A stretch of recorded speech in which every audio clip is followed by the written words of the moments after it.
et bienvenue à cet événement régional de la CNG Démystifier le co-développement, initiative de la région du Québec. Vous cherchez des opportunités de développement avec d'autres gestionnaires, ainsi que peut-être développer votre réseau professionnel. Alors, voici une belle opportunité pour vous aujourd'hui. On va vous parler de cette initiative régionale, qu'est-ce que ça implique, les retombées positives également pour votre carrière. Ceci est une séance explicative pratico-pratique qui vise les gestionnaires et cadres de tous les niveaux.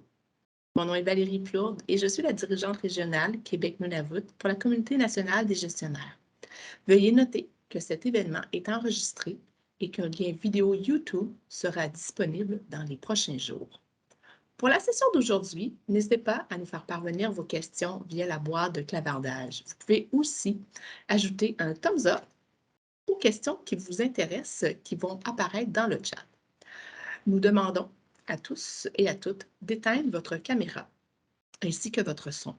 Veuillez aussi vous débrancher de votre VPN si votre connexion n'est pas stable. Vous devriez quand même rester connecté à notre session. Avant de commencer, je tiens à souligner que puisque je suis située à Montréal, Québec, je me trouve sur le territoire du traité Grande Paix 1701, territoire traditionnel des Mohawks. Puisque nous travaillons tous dans des endroits différents et donc que nous sommes sur des territoires traditionnels autochtones différents, je vous invite à prendre un instant pour réfléchir au territoire sur lequel vous vous trouvez. Pour la session d'aujourd'hui, j'aimerais vous présenter nos invités. Marie-Pierre Brault est passionnée par le développement du leadership et travaille comme conseillère stratégique à Développement économique Canada pour les régions du Québec. Elle est animatrice en co-développement et est aussi une des coordonnatrices en co-développement pour la Communauté nationale des gestionnaires, Région Québec-Nunavut. Également, Marie-Josée Laporte cumule plus de 15 ans en gestion à l'Agence du revenu du Canada. Elle est présentement directrice régionale en charge de la mise en place d'un projet pilote sur l'avenir du travail. Pendant toutes ces années à l'Agence du revenu du Canada, elle a été participante à un groupe de co-développement et depuis les 6 dernières années, elle anime un groupe. Elle est également championne régionale du réseau des MG de la région du Québec et elle est également une des 2 coordonnatrices en co-développement pour la Communauté nationale des gestionnaires. Ensemble, Marie-Pierre et Marie-Josée vont nous expliquer ce que c'est que le co-développement, ce qui est attendu par les participants et les retombées. De plus, vous entendrez les témoignages de Pierre-Luc Noël et de Loyala Soya. Je vais lui laisser prononcer son nom de famille, j'aurais peur de la débaptiser un petit peu. 2 participants actuels au groupe de co-développement qui vont nous parler de leur propre expérience et qui vont nous expliquer les bénéfices du co-développement pour les gestionnaires de la fonction publique. Dans un instant, je vais céder la parole à nos invités et ensuite, il y aura une période de questions. Veuillez noter que la discussion d'aujourd'hui se tiendra en français. Pour la discussion anglaise, celle-ci aura lieu cet après-midi. If you're interested in joining the English session, please join us this afternoon at 1:30 p.m.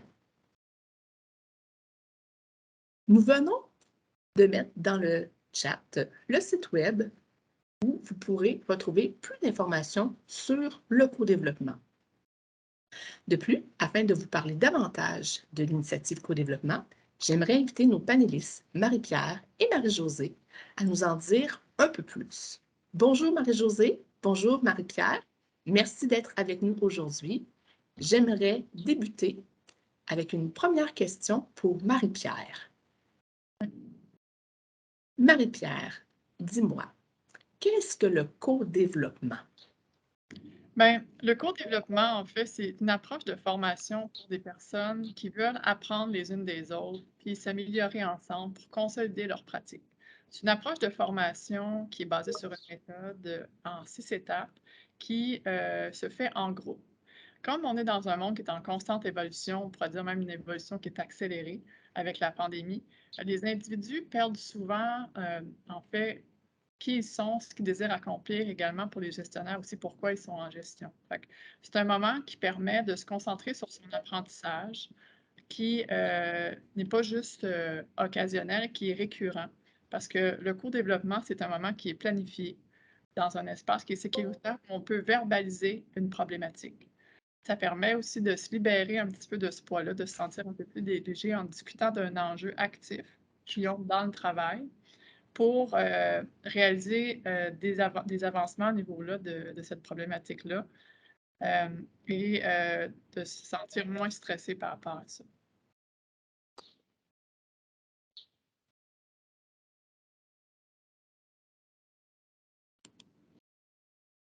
Oh, je pense que Valérie est peut-être gelée, donc je vais poursuivre avec la prochaine question. C'est moi un instant. Une question pour Marie-Josée. Quelle est la composition des groupes et quel est le fonctionnement? En fait, les groupes sont composés de 6 à 12 personnes. Idéalement, on vise à environ 10 à 12 personnes parce que pour avoir une certaine discussion à l'intérieur du groupe, un certain partage. Ce sont des rencontres mensuelles. Donc, c'est des gens qui se rencontrent de façon virtuelle mensuellement pour une durée à peu près de 3 heures. Tu sais, pour certains, ça peut paraître long, mais c'est des séances, en tout cas, qui passent super vite. Il y a un esprit de collaboration qui se dégage et la participation fait en sorte que tout se passe très rapidement. Et il y a beaucoup vu que les gens interagissent, ça passe rapidement. Ces rencontres s'échelonnent normalement de septembre à juin. On fait relâche durant la période estivale. Et dans ce groupe-là, il y a aussi un facilitateur ou un accompagnateur ou un animateur qui a la responsabilité de gérer le processus, de recadrer les interventions si on s'éloigne du sujet et de favoriser l'utilisation des étapes associées à la méthode du co-développement, qui est une méthode structurée, là, comme Marie-Pierre l'a mentionné. Ceci permet de favoriser l'apprentissage et le développement, qui est l'objectif. Les groupes de co-développement permettent aux participants d'avoir un lieu où ils peuvent s'observer en pleine action et où d'autres leur diront ce qu'ils voient. On a la chance d'être observé par des gens de notre niveau ou des gens qui ont des mêmes expériences que nous. Un lieu où ils seront autorisés à poser des questions délicates sur leur situation et où ils pourront en aider d'autres à réfléchir sur la leur. Un lieu où on ne sera pas jugé si on se sent vulnérable. Il y a aussi les participants pourront s'enrichir de l'intelligence et de la sagesse collective du groupe, qui est une grande force à mon avis. Cette approche ouvre donc toute une gamme de possibilités de perfectionnement. Le participant détermine lui-même ses compétences à développer parce qu'au début, il doit réfléchir un peu à l'objectif qu'il désire poursuivre à l'intérieur du co-développement et il le partage aux autres. Il va partager aux autres son besoin pour que les gens puissent l'aider à l'intérieur de celui-ci. Il n'y a pas d'expert, il n'y a pas d'apprenti. Tout le monde est sur un même pied d'égalité. Il n'y a que des individus en partage d'expertise et d'expérience. L'apprentissage n'a donc pas de limite et c'est ça qui est fabuleux avec le co-développement. Merci, Marie-Josée. Je n'ai pas tout à fait fini, Valérie. Je te laisse poursuivre. Le groupe devient le lieu où tout est permis et où chacun apporte sa contribution et bénéficie de celle des autres. Un lieu où le propos est confidentiel, mais la réussite est collective. Comme leader, il est important de bien se connaître. On le voit, un des traits de caractère d'un bon leader est l'humilité. Et une des meilleures façons de développer cette compétence est de se remettre en question quotidiennement. C'est la meilleure façon d'apprendre. Le co-développement permet, entre autres, d'obtenir la rétroaction des autres quand je me questionne sur une situation et que je ne sais plus très bien comment agir ou pour savoir si j'aurais pu réagir différemment à cette situation-là. Parce que des fois, on se dit que j'ai réagi de façon optimale. Avoir cette source peut faire toute la différence, car durant une séance, plusieurs chemins vont m'être proposés, dont certains que je n'aurais peut-être pas pensé toute seule, et je pourrais choisir celui qui me convient le mieux. Seul, je peux apprendre, mais mon apprentissage aura vite une limite. Avec d'autres, j'ai la possibilité d'élargir mes horizons et de mieux comprendre l'environnement dans lequel j'évolue, car j'ai accès au regard des autres, à leur perception de la réalité. J'ai élargi alors la mienne par ricochet. Je deviens donc plus conscient de comment c'est perçu, mon pouvoir et mes limites. Je peux facilement décider d'agir ou de ne pas agir. Et j'ai une meilleure compréhension de la situation. En fait, Valérie, si je peux résumer tout ça, là, le co-développement, c'est un groupe de soutien pour nous aider dans des moments où on ne sait plus quoi faire ou voir si on aurait pu faire autrement. Mais ce n'est pas un groupe de croissance, ce n'est pas un groupe de thérapie. C'est un groupe de référence, mais ce n'est pas un groupe de tâches. On ne part pas là avec des devoirs à accomplir.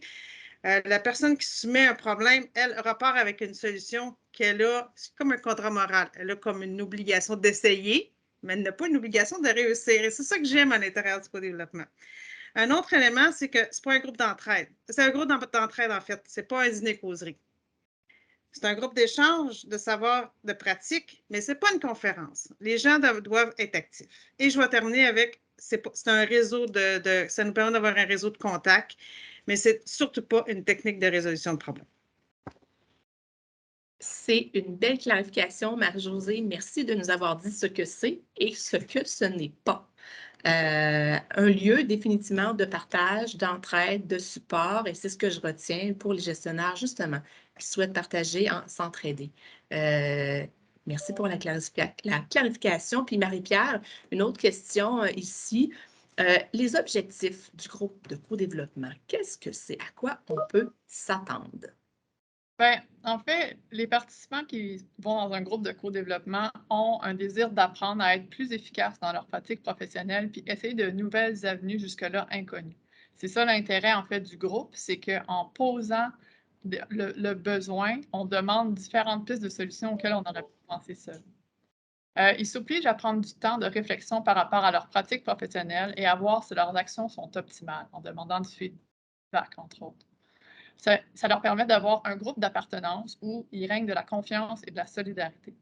Le groupe se soude au fil de la session. On a parlé que c'était de septembre jusqu'à juin, mais justement, à une rencontre par mois, les gens se connaissent. Et comme ils viennent de plusieurs ministères, ça apporte différentes pistes de solutions parce que le contexte est différent. Ils laissent chacun faire sa propre démarche de réflexion parce que dans les différentes étapes, il y a différentes solutions qui sont présentées. La personne qui présente sa problématique reste maître de décider d'appliquer ou non les différentes solutions que les autres lui proposent. Ils ont le désir d'apprendre à aider et à être aidés comme clients et consultants. On va en parler un petit peu de ces fonctions-là tantôt, parce que chaque rôle a son apprentissage propre. Ça permet de développer l'art de poser des questions, de faire de l'écoute active et aussi de ne pas tomber en mode trop de solutions trop rapidement. Il renforce leur goût d'apprendre et le plaisir associé à l'apprentissage même. Un moment pour soi, comme gestionnaire, pour prendre soin de soi, ce qu'on n'a pas souvent comme gestionnaire dans notre quotidien, avec bien sûr l'objectif de s'aider, d'avoir un temps de réflexion.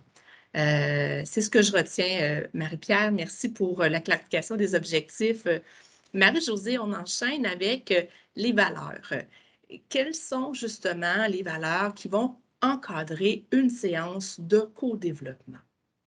En fait, Valérie, l'approche est basée sur 4 valeurs. Et tu disais tantôt, on met souvent le développement dans la dernière des priorités. Quand on est un leader, on fait souvent passer l'organisation avant nous.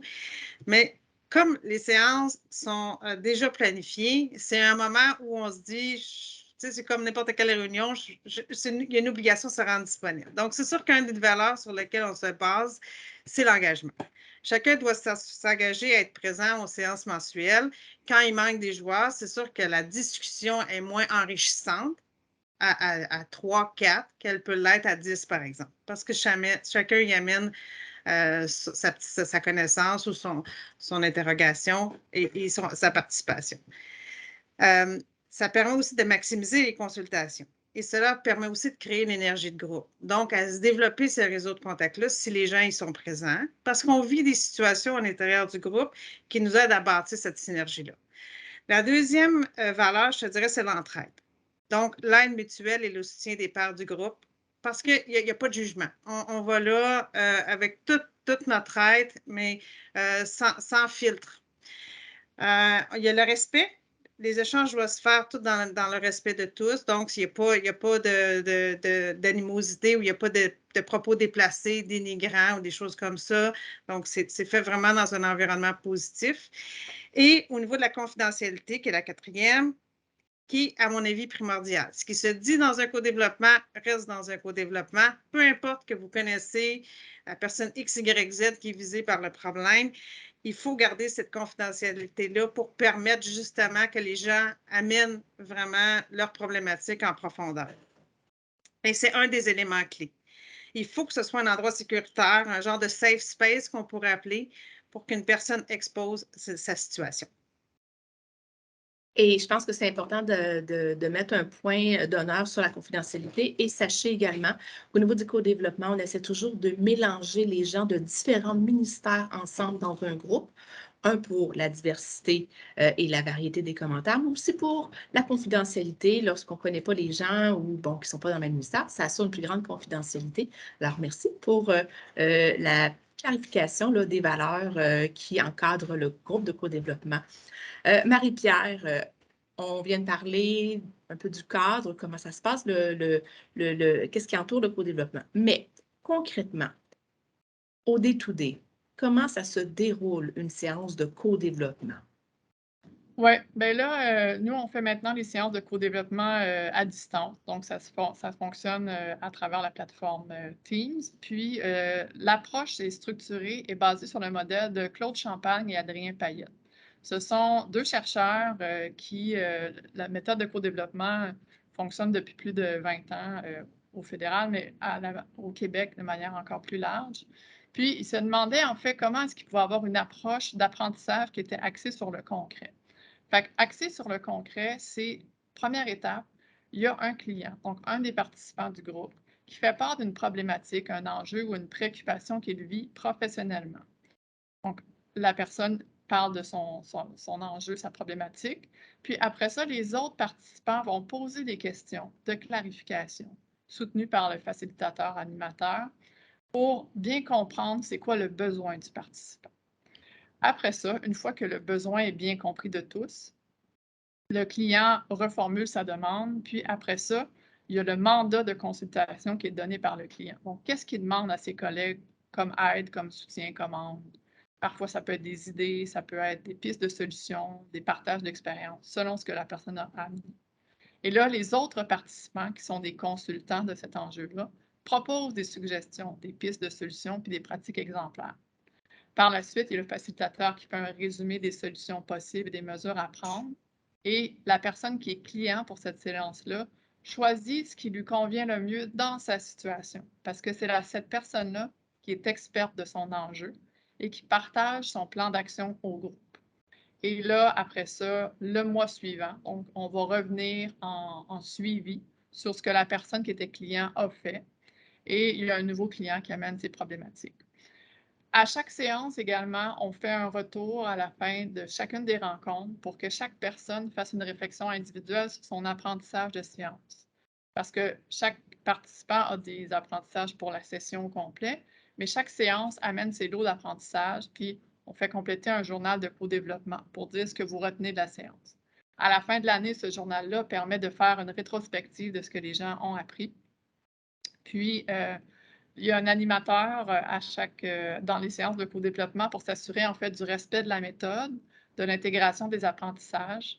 Puis, c'est important qu'au fil de l'année, chaque participant agisse au moins une fois comme client pour savoir ce que c'est de présenter un cas et aussi de recevoir de l'aide du groupe. Donc, chacun des rôles amène des apprentissages différents, que ce soit comme consultant ou comme client. Pour les participants, on est beaucoup autour de développer l'écoute active, leur habileté à poser des questions ouvertes et puissantes. Puis, ça demande une participation active de tout le monde pour être capable d'avoir un apprentissage collectif ensemble. Donc, c'est vraiment un processus, c'est encadré. J'arrive pas là pour me vider le cœur seulement. Il y a une structure qui va me permettre d'aller chercher un apprentissage via le groupe.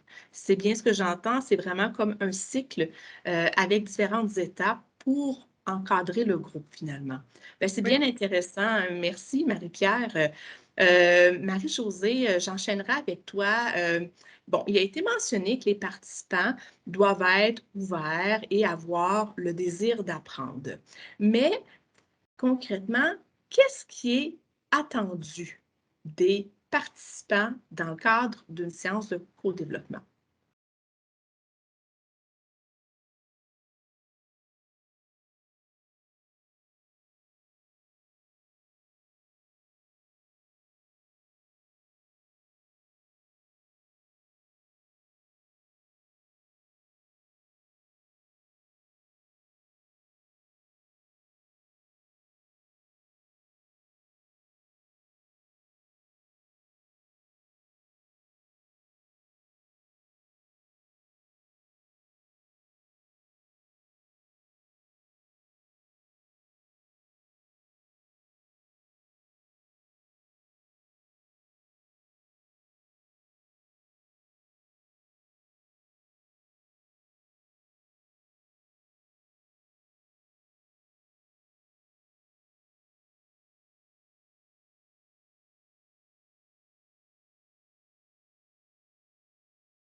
Marie-Josée, est-ce que tu m'entends? Oui, oui, là, je t'entends. OK, je t'entends. I think we lost. Je pense qu'on a perdu Valérie et Marie-Pierre aussi était ici. Je suis revenue. OK, j'ai pas ta caméra, par exemple. Voilà. Excusez-moi tout le monde. Bon, je parlais dans le vide, je pense. Oui, moi aussi. La caméra, OK, parfait. On a eu un petit problème technique, on s'en excuse bien. C'est la beauté du virtuel. Des fois, l'Internet nous lâche. En tout cas, dans ce cas-ci, tout le monde a été disconnecté en même temps. On est vraiment désolé. On poursuit donc avec la question. Je ne sais pas si la question a été entendue jusqu'à la fin. Alors, je propose peut-être de la répéter, là, juste au cas où ça a recoupé en plein milieu de la question. Donc, Marie-Josée, je me demandais, bon, on a mentionné là qu'on s'attend à ce que les gens soient ouverts et aient le désir d'apprendre dans le contexte du co-développement. Mais concrètement, qu'est-ce qui est attendu des participants justement dans une séance de co-développement à toi? En fait, les participants doivent accepter de parler d'une problématique et de se faire poser des questions. Souvent, on a l'impression que ça prend la problématique la plus difficile, mais c'est souvent des petits cas du quotidien qui fait que notre apprentissage est encore plus important parce que c'est des situations qui nous arrivent souvent. Donc, première, ce qui est attendu, que le participant accepte de participer. Il n'est pas juste là en train d'accepter que les autres participent, mais il va avoir son tour pour parler d'une problématique qu'il vit. Puis ça peut arriver plus d'une fois dans une même année, si jamais il y a des gens qui ont plus de problématiques, par exemple. Mais il faut s'attendre que les gens passent au moins une fois à titre de client pour partager quelque chose avec le groupe.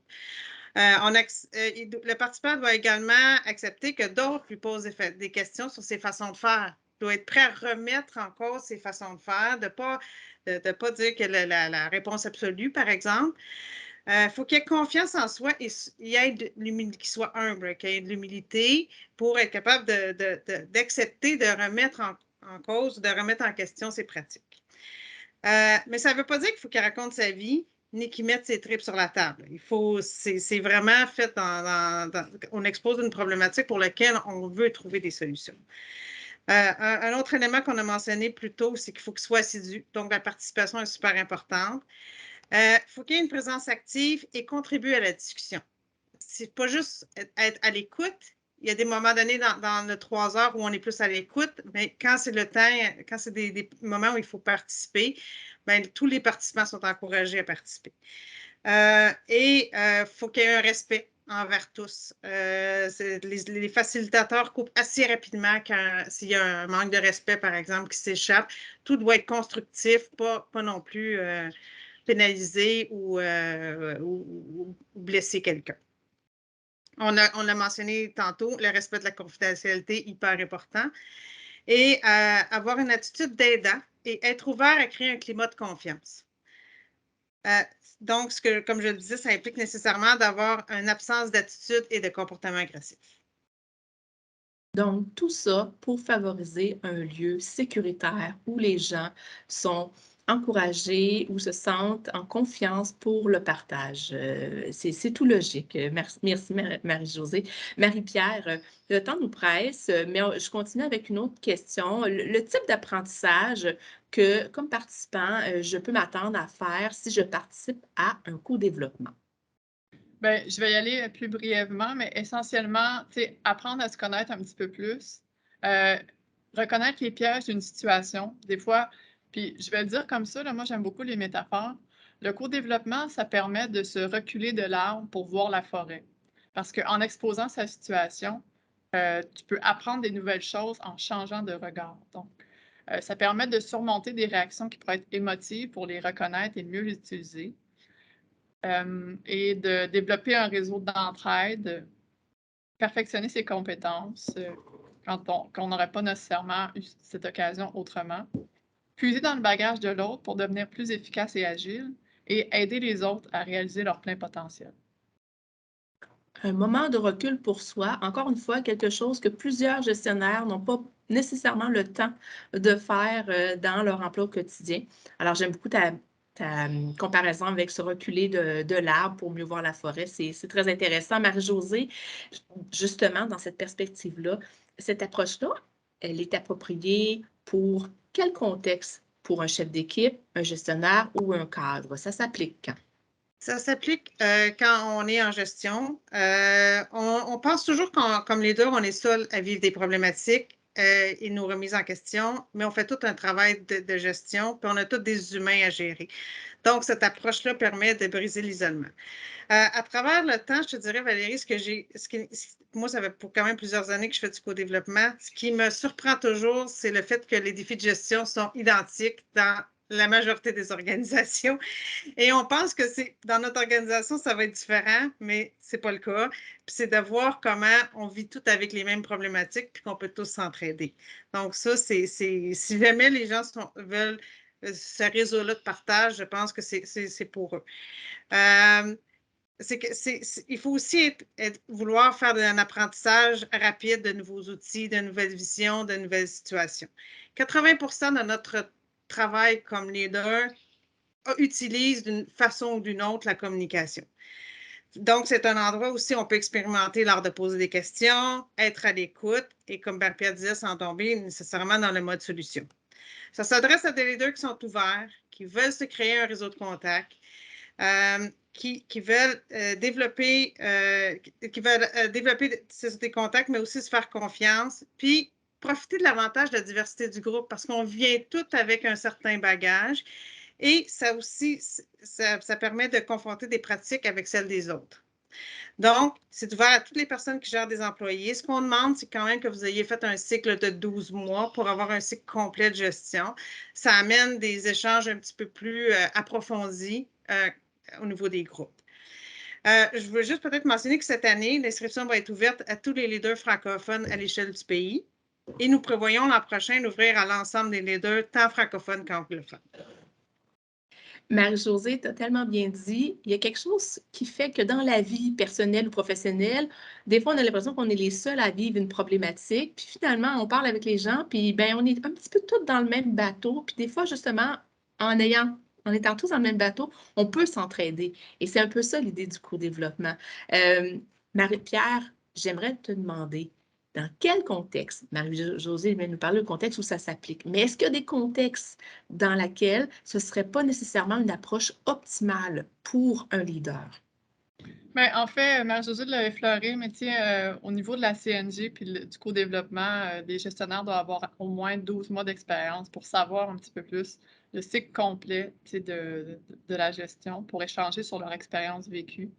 Les situations urgentes ne se prêtent pas très bien au co-développement parce que les rencontres sont prévues d'avance à chaque mois.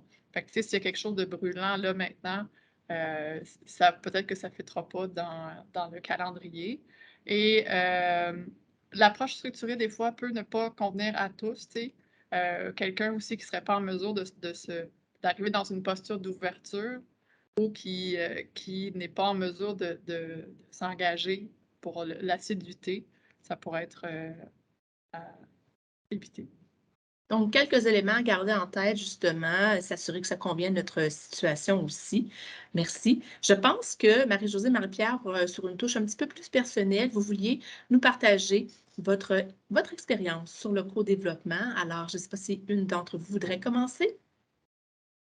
Ben, je vais y aller. En fait, moi, j'ai voulu m'impliquer avec la CNG pour le co-développement parce que c'est une approche auquel je crois beaucoup. Je suis allée me former pour les animer et je vois les impacts directs chez mes participants régulièrement.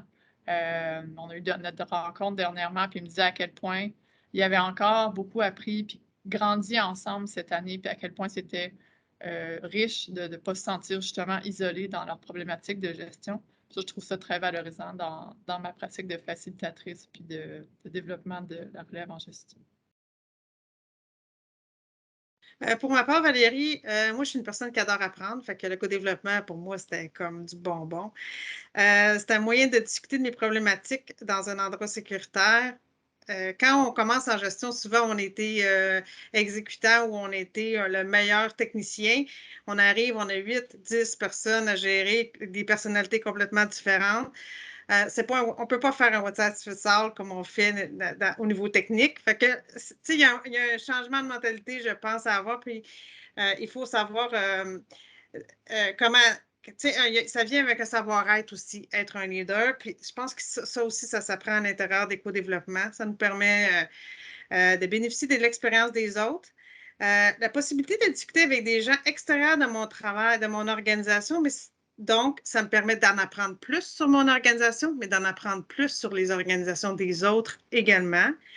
Ça me permet aussi, ça m'a permis de prendre des pas de recul, parce que moi, je suis un peu un pompier volontaire. Hein? J'aime bien ça, trouver des solutions. Puis, je ne sais pas combien de fois que des gens sont arrivés dans mon bureau en me disant, Marie-Josée, tout ce que je voulais, c'est que tu m'écoutes, mais moi, je leur avais déjà proposé 4-5 solutions. Fait que juste d'être capable de me ralentir, de prendre ce temps-là de recul, le co-développement était déterminant pour moi. Et je retiens une phrase qui drive mon quotidien, même encore aujourd'hui comme cadre supérieur.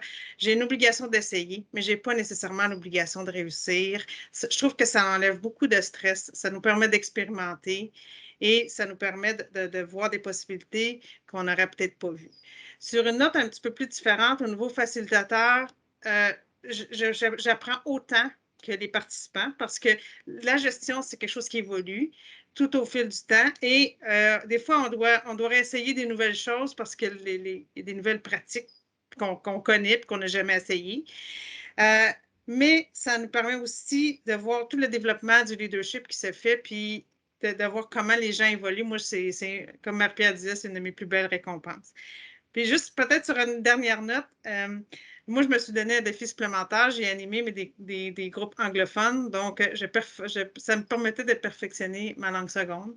Donc, ça peut être aussi un élément pour les gens s'ils veulent participer à des groupes de co-développement de façon différente. Marie-Josée, Marie-Pierre, merci pour toutes ces explications, témoignages sur le co-développement. C'est assez convaincant. Et justement, parlant de témoignages, on va maintenant discuter avec Loyola et Pierre-Luc, deux participants actuels au co-développement qui vont nous partager leur expérience personnelle. Bonjour Loyola et Pierre-Luc, merci d'être avec nous aujourd'hui. Est-ce que vous pourriez vous présenter à notre public et aussi nous parler de votre expérience personnelle en co-développement? Merci Valérie. Alors, bonjour tout le monde. Mon nom, c'est Loyola Susai-Pillai et je suis gestionnaire au centre de contact de la région du Québec. Et c'est un honneur pour moi de venir partager mon expérience avec vous. Je vais le faire en 2 volets, comme participante au co-développement et comme coach facilitatrice. Lorsque j'ai débuté ma carrière en gestion, c'était en 2009. J'étais quelqu'un de gêné et réservé, peu empathique et je n'étais pas consciente de mon intelligence émotionnelle. Le programme de co-développement a contribué en grande partie à l'amélioration de mes traits de caractère et a eu un impact positif sur ma carrière. Vous vous demandez comment? Eh bien, c'est en étant client et en partageant mes défis à mon groupe de co-développement et en étant ouvert aux conseils et que j'ai pu me développer. Je me rappelle encore du premier cas que j'ai amené à mon groupe de co-développement. Je faisais face à un employé qui ne travaillait pas, qui laissait des appels rentrer. Alors, j'étais vraiment, quand je voyais cette action-là, pour moi, c'était, il faut que je renvoie cet employé-là. Alors, quand j'ai amené le cas, mon groupe m'a fait comprendre qu'il faut aller regarder au-delà des symptômes puis trouver des causes possibles. J'ai alors compris qu'on avait un système de discipline qui était plutôt de correction et non de punition. Je ressortais de chaque séance plus informée et avertie. Mon temps était bien investi. Le réseautage était au rendez-vous. Le conseil des coachs et des collègues était riche et varié. Chaque fois que j'étais cliente, j'avais obtenu des recommandations pratiques et adaptées à mes besoins. Le groupe a aussi agi comme un moteur qui m'avait propulsé vers l'action. Je vous explique. Quand on est client, on doit effectuer un suivi de notre cas au début de la prochaine séance. Comme Marie-Josée a dit tout à l'heure, le contrat moral. Donc ça m'a encouragée à tenir les conversations difficiles. Parfois, j'avais des enjeux avec mes collègues, parfois c'était avec des supérieurs. Alors, d'en parler avec le groupe et ça m'a gardé motivée à avoir ces conversations difficiles, puis de revenir à mon groupe et d'en parler. À travers les années, j'ai participé à divers groupes, que ce soit local ou interministériel, et j'ai grandi comme gestionnaire. Je suis vraiment fière de la personne que je suis aujourd'hui. Tout ce cheminement, c'est grâce au co-développement. J'étais une chenille dans un cocon et aujourd'hui, je me sens comme un papillon en liberté. Saviez-vous que des études scientifiques récentes suggèrent que le leadership est à 30% génétique et à 70% appris? Ces résultats suggèrent que les leaders sont faits, pas nés. En fin de compte, la réponse est que les deux sont vrais. Une personne peut naître avec des capacités de leadership naturelles et quelqu'un peut apprendre à être un bon leader au travail en s'investissant justement au co-développement. Maintenant, un volet plutôt comme coach facilitatrice. Avec l'expérience de participante que j'avais acquise, j'étais maintenant prête à devenir coach de ces séances et à redonner à mon tour. J'ai eu un excellent groupe cette année où, ensemble, on a réussi à créer ce climat de confiance, un espace sécuritaire où on pouvait se partager en toute confidentialité et sans jugement, comme on l'a très bien dit. J'avais un groupe, donc j'ai aussi profité pour être cliente moi-même, pour partir la balle de vulnérabilité. J'ai amené un cas sensible et donc les participants ont eux aussi compris qu'on peut être vulnérable sans jugement.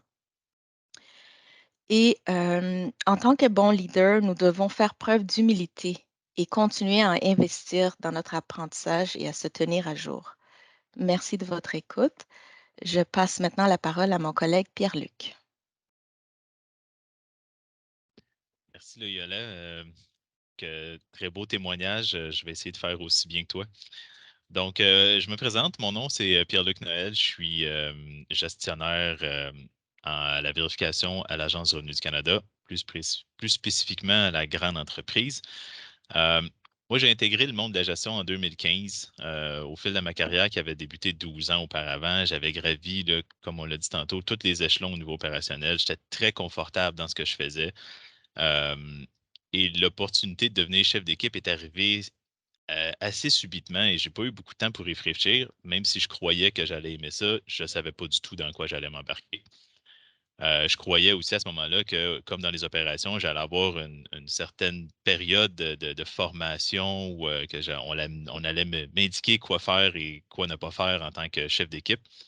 Comme vous savez probablement tous, c'est malheureusement pas arrivé. Donc, j'ai dû apprendre le métier sur le tas, comme on dit, pendant 1 an. Puis j'ai essayé de me trouver un mentor, des choses comme ça. À l'époque, ce n'était pas quelque chose qui était nécessairement une pratique très répandue d'avoir des mentors à ce niveau-là. Donc, au fil de la première année, j'ai vécu l'expérience à fond. J'ai eu des problèmes, j'ai eu des défis. J'avais une équipe avec des nouveaux employés qui arrivaient de l'externe. Et j'ai eu plusieurs questions qui ont explosé dans ma tête à ce moment-là. Je n'osais pas trop, comme tout nouveau chef d'équipe, déranger nécessairement. J'avais l'impression de déranger mes collègues et tout ça. Donc, je me disais, bon, est-ce que je suis tout seul à vivre ça? Est-ce que mon style de gestion fait en sorte que j'ai ces types de problèmes-là? Est-ce que mon approche est la bonne? Beaucoup, beaucoup de questionnements que j'avais. C'est alors qu'après environ 1 an comme chef d'équipe, j'ai entendu parler pour la première fois des co-développements en gestion. J'ai intégré mon premier groupe à titre de participant. Dans ce groupe-là, j'ai été mis en contact avec d'autres chefs d'équipe qui provenaient de différents départements, qui avaient une expérience diversifiée. Je ne cacherai pas que dans les premières sessions, je me suis même posé la question, mais qu'est-ce que je fais ici? Est-ce que j'ai suffisamment d'expérience? Est-ce que j'ai suffisamment vécu de choses est-ce que je suis à ma place ici? Ce sentiment s'est rapidement dissipé au fil des rencontres. J'ai rapidement compris qu'une séance de co-développement se déroulait sans jugement et surtout que tous les chefs d'équipe dans le groupe vivaient les mêmes enjeux que moi. On l'a mentionné tantôt, là. C'est effectivement le cas, c'est ce qui m'a frappé le plus. Donc, rapidement, j'ai senti que j'ai eu le goût de participer aux conversations. J'ai eu envie et je me suis senti que je n'étais pas tout seul là-dedans. Le co-développement était un endroit là, où j'avais l'opportunité de participer activement à la discussion et je n'avais pas l'impression d'être dans une formation ou d'avoir vraiment besoin d'apprendre des choses et d'avoir des devoirs à faire. J'apportais des idées, je me suis senti comme une partie prenante là, des problèmes des clients. Ma participation en titre de participant au co-développement s'est échelonnée sur 3 ans. Ces séances m'ont donné une énorme dose de confiance en moi, ont changé complètement mon mindset, si on veut, là, que j'ai eu avec mon équipe, mon approche que j'avais avec mes équipes à ce moment-là. Je me suis senti écouté, compris. Tout ça, on l'a dit aussi dans un environnement de type safe space.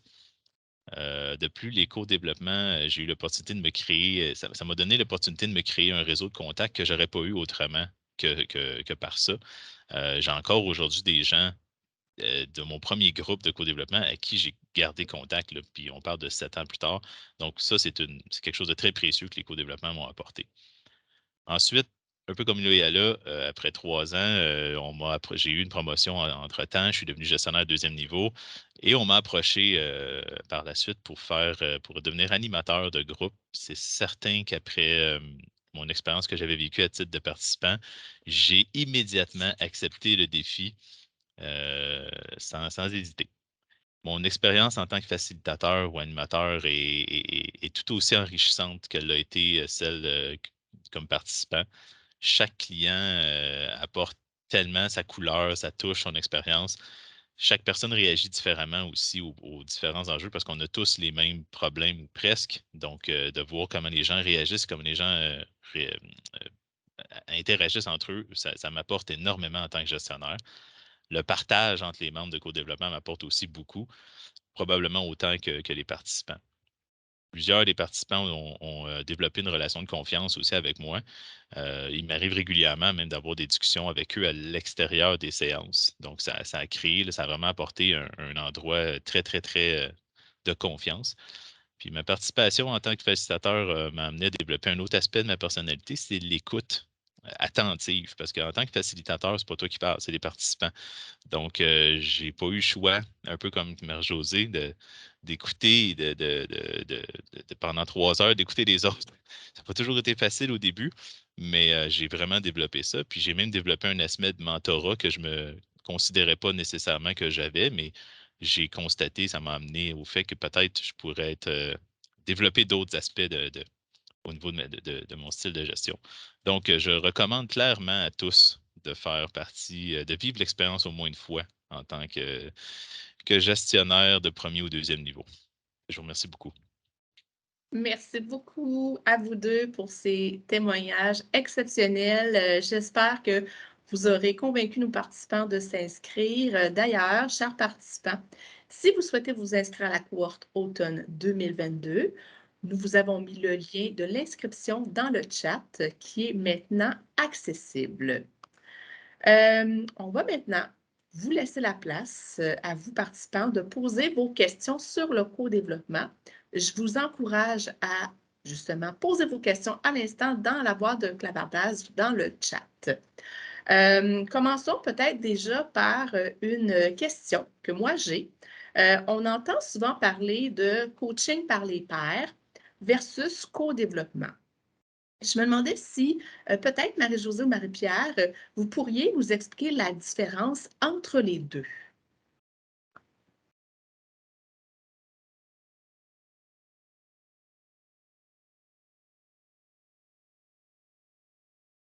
Je pense que vous êtes en mute. Marie-Josée, voilà, on t'entend maintenant. Si tu veux y aller, Marie-Pierre, tu peux y aller. En fait, puis tu pourras compléter, Marie-Pierre, si jamais tu veux le faire.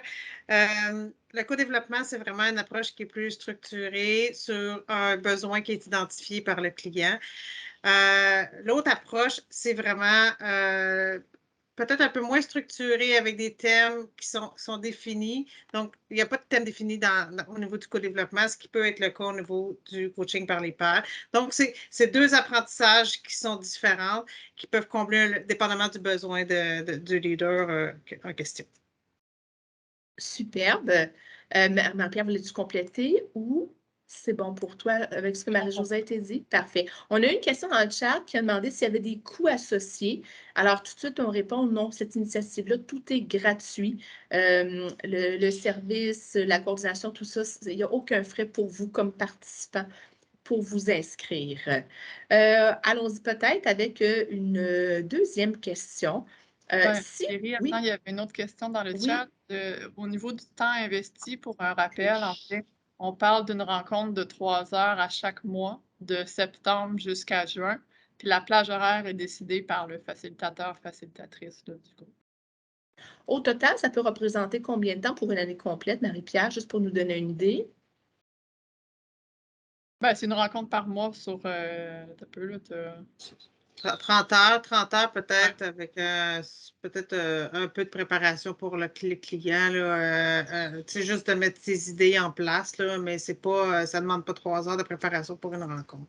Puis des fois, les rencontres peuvent, tu sais, des fois, moi, j'ai des rencontres entre 2 et 3 heures. Là. On bloque 3 heures parce que des fois, ça a besoin de 3 heures, mais des fois, c'est plus court également. OK, super. Donc, ce n'est pas démentiel comme investissement de temps. Pour le retour sur investissement, c'est ce que j'entends.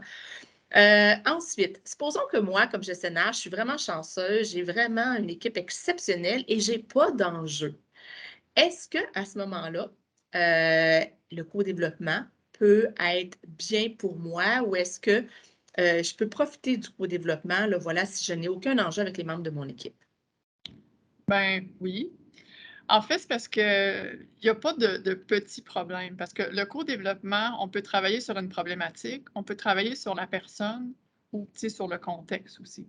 Fait qu'il y a toujours quelque chose par rapport à soi-même qu'on peut améliorer.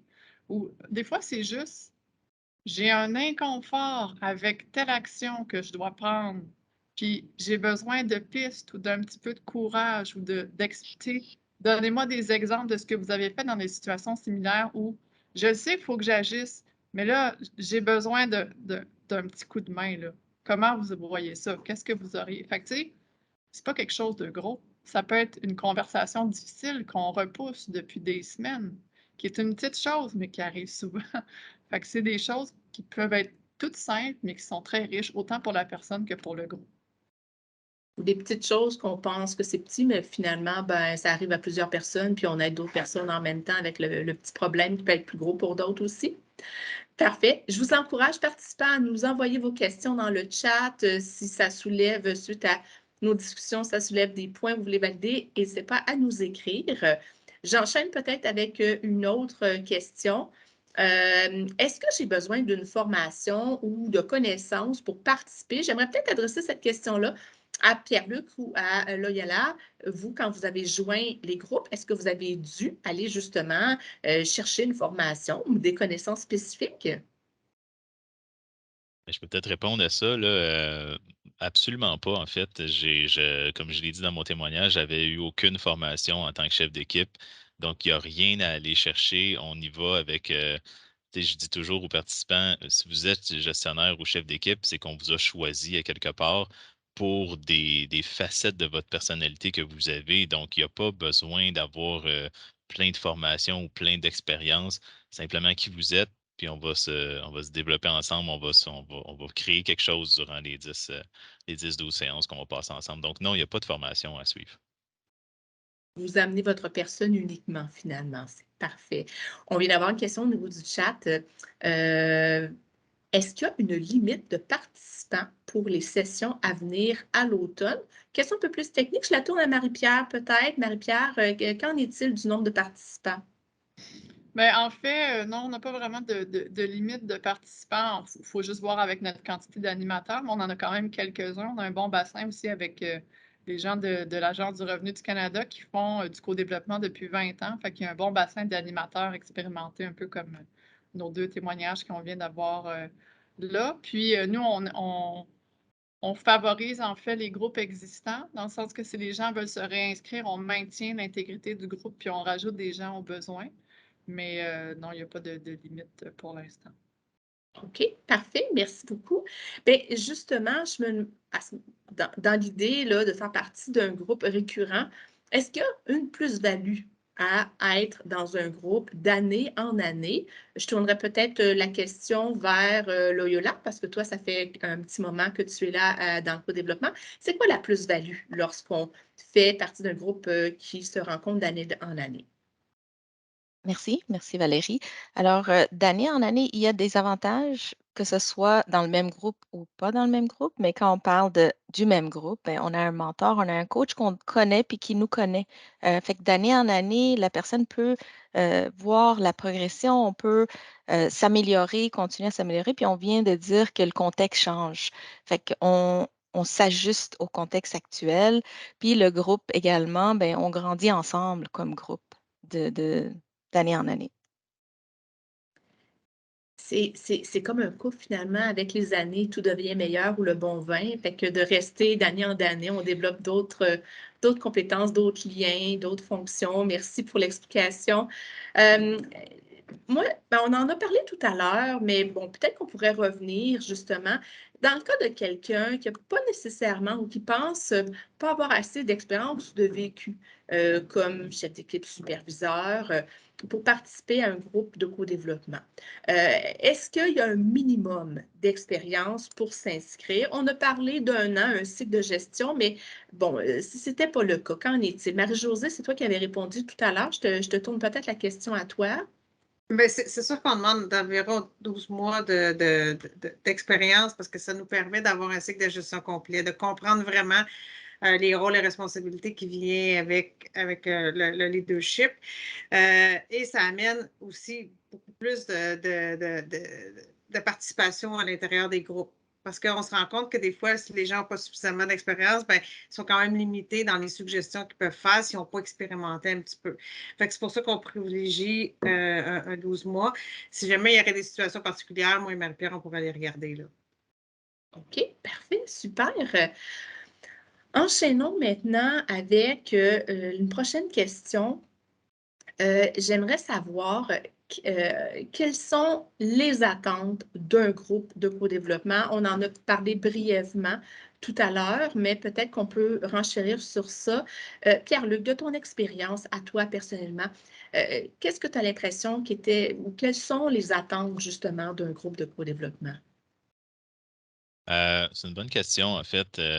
Chaque personne, je pense, vient chercher quelque chose qui lui est propre dans ces groupes de co-développement-là. Chaque personne est peut-être là pour une raison différente.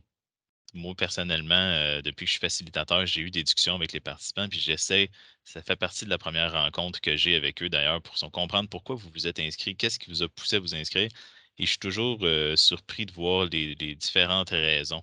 Chaque personne a une raison, donc je vous dirais que les attentes d'un groupe, chaque personne vient à la base pour quelque chose, puis ça évolue durant toutes les sessions, là. Je ne sais pas si je réponds nécessairement bien à la question, là, mais c'est surtout ce qui me frappe, c'est que tout le monde s'inscrit au départ pour une raison X, puis ça évolue au courant des sessions.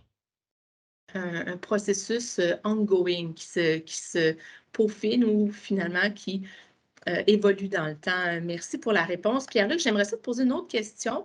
Qu'est-ce qui arrive si, par exemple, comme gestionnaire, tu as un emploi du temps bien chargé, évidemment, comme tous les gestionnaires, et que tu ne penses pas pouvoir participer à toutes les séances, à chaque séance, une fois par mois? C'est correct. On comprend aussi la réalité de la vie de tous et chacun. À la base, on choisit en groupe une plage horaire qui fait l'affaire de tout le monde, mais ça évolue, on le dit toujours.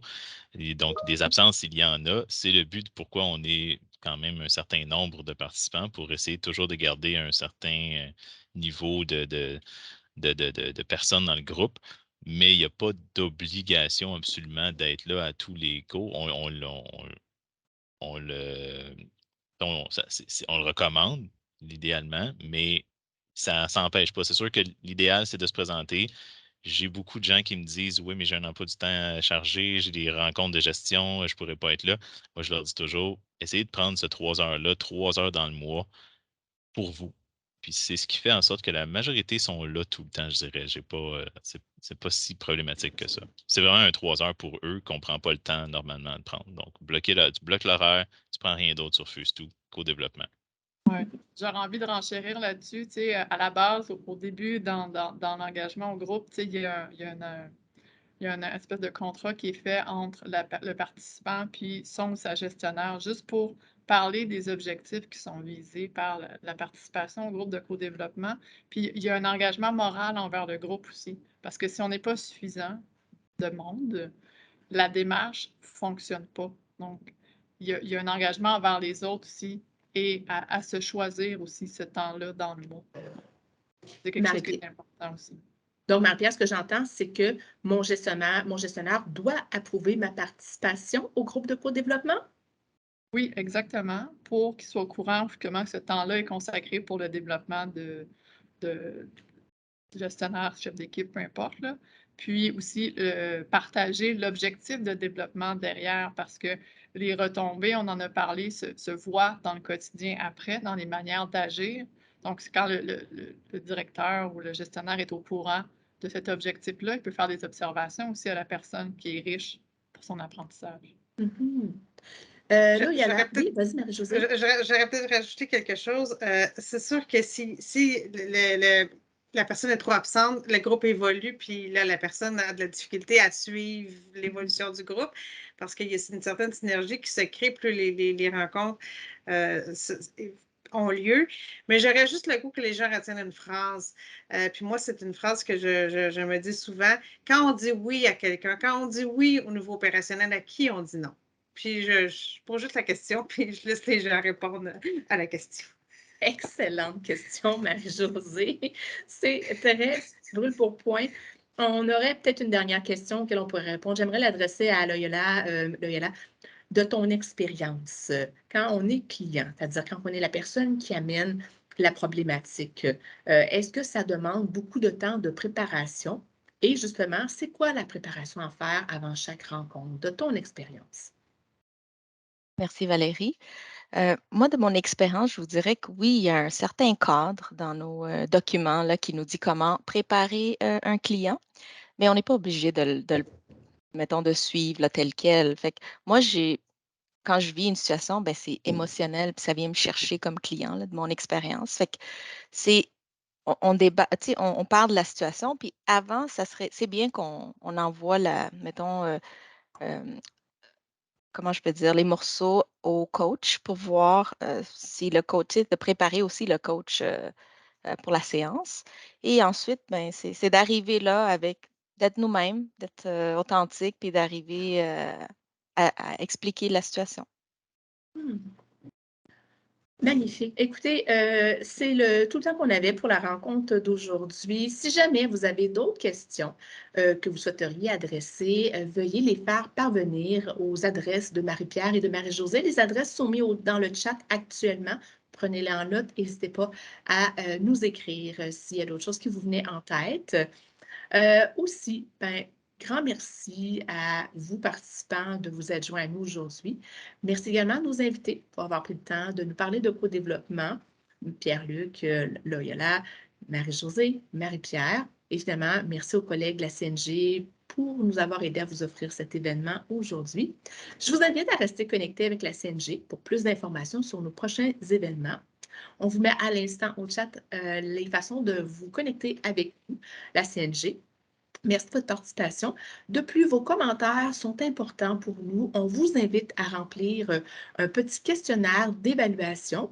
Le lien sera ajouté au chat et un courriel vous sera envoyé avec des ressources suite à la présentation d'aujourd'hui. Sur ce, je vous souhaite une belle fin de journée et à la prochaine.